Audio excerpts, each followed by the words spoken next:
Welcome back. Now, in a moment, we have a guest coming up, Dr. Russell Blaylock. But first, we have continued controversy over the HPV vaccine comments that Michelle Bachmann made during last week's GOP debate. The American Academy of Pediatrics countered her claim that the vaccine causes retardation, saying the medical community issued swift criticism after Rep. Michelle Bachmann dragged the safety of the HPV vaccine into the political spotlight, saying since the vaccine has been introduced, more than 35 million doses have been administered and it has an excellent safety record.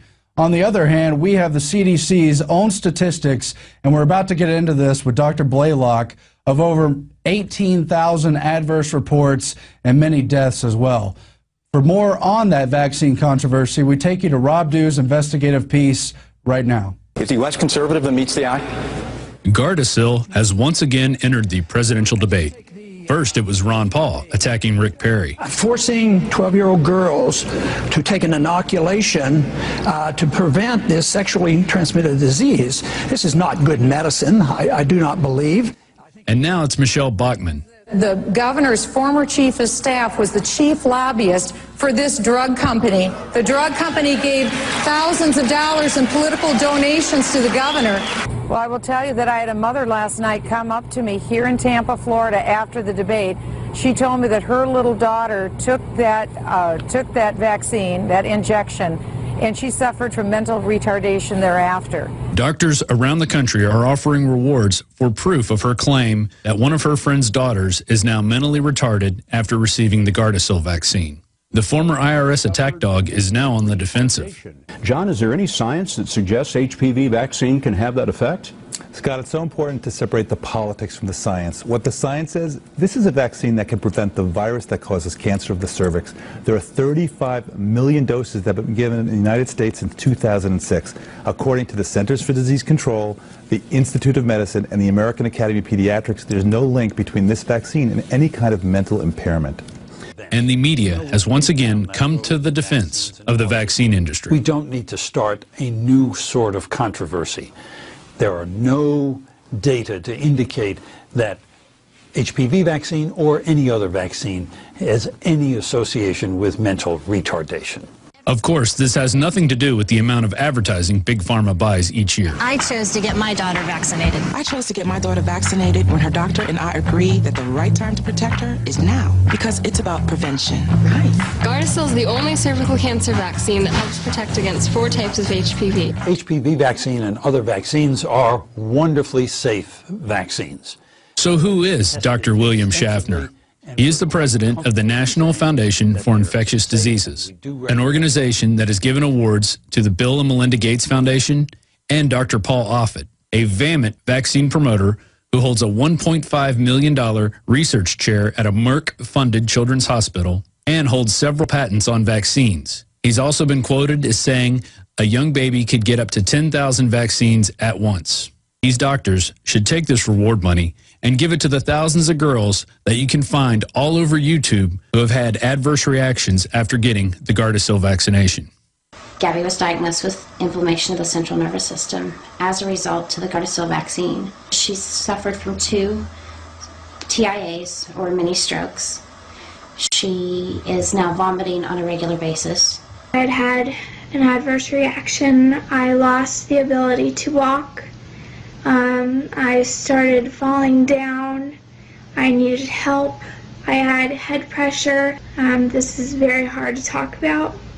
If I had never gotten this shot, I would be a normal teenager, and I wish I could go back. I wish there was a way to cure this, and I hope that they can figure something out, a treatment plan. But I can't plan for that. I got my second Gardasil shot in January of 2008. Now it's November of 2008. And I've had problems every day ever since. Doctors like vaccines because they will cause large percentages of the population to become lifelong customers, whether it's allergies, autoimmune diseases, or any other types of inflammation. These people will need expensive treatments and prescription drugs. And that is why you now see vaccine companies setting their sights on every Mexican girl by the year 2012. Ahora, con Gardasil, la única vacuna que protege contra los This is Rob Dew reporting for InfoWars Nightly News. 40% del cáncer del cuello. That's just devastating footage, and there's even more interviews from CBS and other major mainstream reporters on the true face of Gardasil, the victims it causes, the people it hurts. And they only claim there's, 4,000 deaths from cervical cancer each year, yet there's more than 18,000 adverse reactions, at least 30 deaths from the vaccine itself.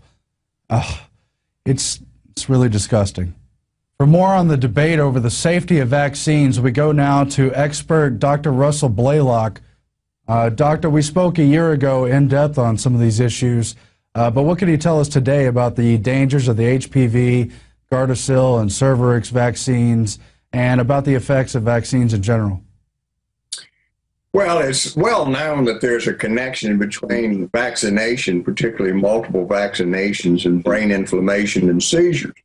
That's been well established. It's been recently admitted by the Institute of Medicine that these are two things that are seen. So the fact that Representative Bachmann was attacked for her statement is rather ludicrous on the part of these doctors and others that are attacking her, because it's backed up by the scientific studies. And we know there's a well-defined mechanism, which I've written several papers in peer-reviewed journals describing this mechanism in detail. Now, we look at the government reporting system, the VAERS system, which is voluntary. Only 2%, it's estimated, of actual reactions are reported. But they admit 18,700 adverse reactions with the Gardasil vaccine. And they admit that 8,000 are serious. That is 1,400 young girls, age 11 and above, have been seriously damaged by this vaccine. And that includes 68 young girls who died. Now, again, this is a reporting system that's voluntary by the physicians. So we find out that actually the numbers are much higher than that. It's been estimated there's 176,000 injuries due to this vaccine, of which there's over 13,000 that are serious, and there may be as many as 600 girls that have died following this vaccine. So if we look at the truth of this vaccine, we see it's a very dangerous vaccine. Now, one of the things about it is its adjuvant, that is the immune stimulating part of the vaccine. It contains twice as much brain damaging aluminum as other vaccines. And so that would explain why we're seeing so much problem with this particular vaccine. But the problem is the whole thing is predicated on an enormous deception. And that's the idea that, and they're telling these girls in the doctor's office that if your daughter gets an HPV infection, she's going to develop cervical cancer and probably die from it. Well, if you look at the scientific information, that's not true at all. What we actually see is that death from cervical cancer is extremely rare, and that the majority of women who are HPV infected are not going to develop cervical cancer. And those that do, this extremely small percent, about 1% of all women who develop cervical cancer, most of them are going to occur when they're age 50 and above. So this 11-year-old girl that they want to vaccinate, 20-year-old girl, is not in any real danger until she's in her 50s. If we look at the accepted statistics, 1% of women less than age 30 will develop cervical cancer. Now, that's 100 cases in the entire United States. Just 9% below age 40 will develop cervical cancer. 73% of cases occur in women that are above age 50. So we're talking about preventing a disorder that's extremely rare, that occurs mostly in women over age 50, and yet they want to vaccinate them when they're 11 years old. Well, they've even admitted the vaccine probably will not have any effectiveness at all after 5 years from the vaccine. So that means by the time the girl's 16 years old, the vaccine is useless. There's no evidence whatsoever that this vaccine prevents cervical cancer. There's little evidence that it even reduces HPV infection of the cervix, even though that's possible. We know that 90% of girls that get infected with HPV virus, it will clear by itself. In other words, they get the clearing and curing of the virus by itself, without any treatment. And that only 10% is the virus persistent, and only a small percentage of that 10% will ever develop cervical cancer. And again, it's after age 50 or around that age. So what's being told is an enormous lie that we're preventing death from cervical cancer by this vaccine, when none of those things seem to be true. It's not preventing the HPV that we've been led to believe. This vaccine was fast-tracked, went through approval within 6 months without adequate testing. It still has not been adequately tested. There's no evidence it prevents cervical cancer. And we know that there's a lot of other cofactors that HPV virus by itself, even HPV 16 type, by itself cannot produce cervical cancer. It has to have cofactors. These include smoking, exposure to long-term birth control pills, multiple sex partners, poor hygiene, poor diet. And we find, in fact, there's some excellent studies done that show if young women consume folate, folic acid, and vitamin B12, they reduce their incidence of HPV infection itself 74%, which far exceeds what we've seen with this vaccine, and it reduces the incidence of cervical cancer 70%. So here you have a simple way to prevent cervical cancer in these young girls without endangering them, because folic acid B12 certainly doesn't kill 68 young women. Or that's the higher number that we discussed. Now, if you want to make something mandatory, why don't you make it mandatory that all young girls take folic acid B12 and stop smoking? Because those are the leading causes of cervical cancer. And that's been proven time and again by numerous laboratories and numerous studies. And we know that this HPV vaccine only produces cervical cancer in the presence of significant folic acid B12 deficiency, and that smoking produces vitamin B12 folic acid deficiency.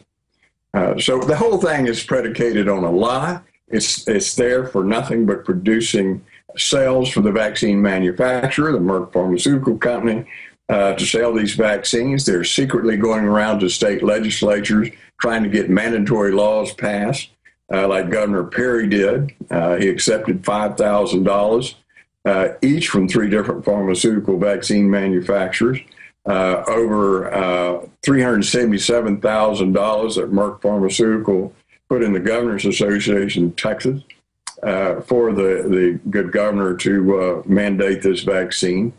And there was no evidence that it needed to be mandated. So this whole thing is just a farce, but it's a dangerous farce because they're destroying the lives of these young girls. Many of these girls are having repeated seizures. They're crippled by arthritis. They're having cognitive problems, cannot remember, cannot learn. They're having to drop out of their sports events. They're having to have a lot of difficulty with their schooling. And this is all being covered up, not discussed by the media.